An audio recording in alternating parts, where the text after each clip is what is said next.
plus d'1 million de personnes, je le disais, sont déplacées dans le pays et un certain nombre sont actuellement à Beyrouth où vous vous trouvez dans des conditions de vie ou de survie d'autant plus difficiles que le pays est touché par de très fortes intempéries.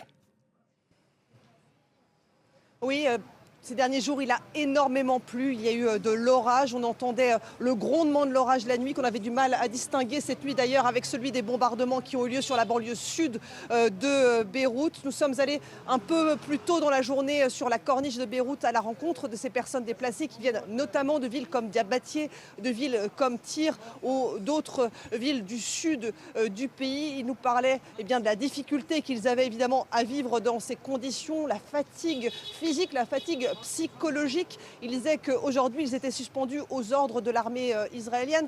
Un homme de 64 ans me disait qu'il avait fui un village chrétien du sud du pays. Il était très en colère contre le Hezbollah, cette milice chiite libanaise qui, selon lui, est responsable d'avoir lancé les hostilités. Très en colère aussi contre l'armée israélienne et le gouvernement israélien, contre cette, je cite, la disproportion de ces frappes, lui dont la maison a été endommagée. Et ce qu'on peut constater quand on circule au Liban, c'est la difficulté de prise en charge de ce million de déplacés, un cinquième de la population. Tous les abris sont pleins, les écoles, les universités, les stades.